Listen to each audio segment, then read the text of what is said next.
आम्भेମାନେ କାହିଁକି ଅନ୍ୟମାନଙ୍କ କଥା ଶୁଣିଥାଉ? ନିଜ ଉପରେ ନିଜର ବିଶ୍ୱାସ ଭରସା କାହିଁକି ହରାଇଥାଉ? ଯଦି ଜୀବନ ଆମର, ସ୍ୱପ୍ନ ବି ଆମର, ଲକ୍ଷ୍ୟସ୍ଥଳ ବି ଆମର, ହାରିବା ଜିତିବା ପରିଶ୍ରମ ବି ଆମର, ସବୁ କିଛି ଆମର, ତାହେଲେ ଅନ୍ୟମାନଙ୍କ କଥା ଶୁଣିକି ଭାବିକି କାହିଁକି ଆମେ ଜିତିକି ବି ହାରି ଯାଉଛେ? ଆମର ବୁଝିବାର ଶକ୍ତି କ'ଣ ଏତିକି?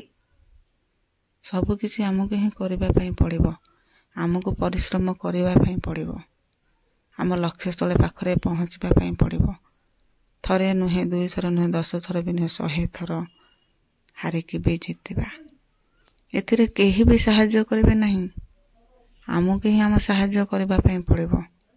କିନ୍ତୁ କଦାପି ହାର ମାନିବା ନାହିଁ। ସବୁବେଳେ ନୂଆ ଆରମ୍ଭ କରିବା।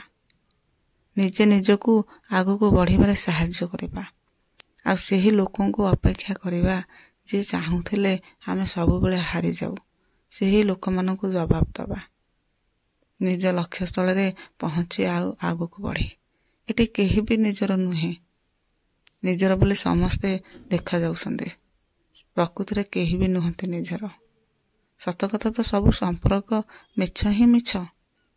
ଆମ ପାଖରେ କାମ ଥିଲେ ଆମକୁ ସମସ୍ତେ ପସନ୍ଦ କରିବେ, ଭଲ ପାଇବେ। କାମ ସରିଗଲେ କି ନଥିଲେ କେହି ବି ପାଖରେ ରହିବେ ନାହିଁ। ମଣିଷ ଜୀବନରେ ପଡ଼ିବା ନିହାତି ଦରକାର।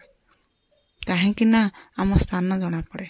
ପଡ଼ିଲେ ଜଣାପଡ଼ିଯାଏ କିଏ ପର କିଏ ଆପଣର। ଯେତେବେଳେ ଖରାପ ସମୟ ଚାଲୁଥିବ କେହି ବି ଦେଖାଦେବେ ନାହିଁ। ଖରାପ ସମୟ ଚାଲିଯିବା ପରେ କ'ଣ ହେଇଥିଲା ମୋତେ କହିଲୁନୁ ଆସି କହିବେ।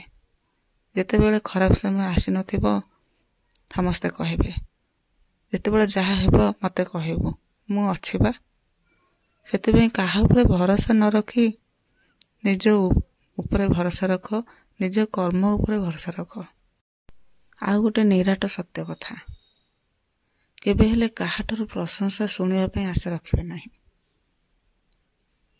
କାହିଁକି ନା ଆଜିର ଏଇ ମଣିଷ କେତେବେଳେ ପ୍ରଶଂସାରେ ଉପରକୁ ଉଠାଇ ଦେବେ।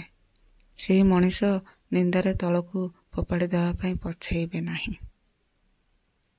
ଯେ ଶୀଘ୍ର ରାଗିଯାଏ ପ୍ରକୃତିରେ ସେ ଭଲ ମଣିଷ। ମିଛ କହୁଥିବା ମଣିଷ ରାତିଦିନ ସବୁବେଳେ ହସୁଥାଏ। ଆଜିର ଦୁନିଆରେ ମଣିଷ ଚିହ୍ନିବା ସବୁଠାରୁ ବଡ଼ କଷ୍ଟ। କିଛି ଲୋକଙ୍କର ହୃଦୟ ଅପେକ୍ଷା ଚେହେରାରେ ବହିଠାରୁ ଅଧିକ ଲେଖା ଥାଏ। ଲୋକମାନେ ଯାହା ବି କୁହନ୍ତୁ, ଆମେ ଠିକ୍ ରହିବା, ଆମ କର୍ମ, ସାହସ, ମନୋବଳ ଠିକ୍ ରଖିବା, ତାହେଲେ ଆଗକୁ ବଢ଼ିବାରେ କେହି ବି ରୋକିପାରିବେ ନାହିଁ। Thank you for watching.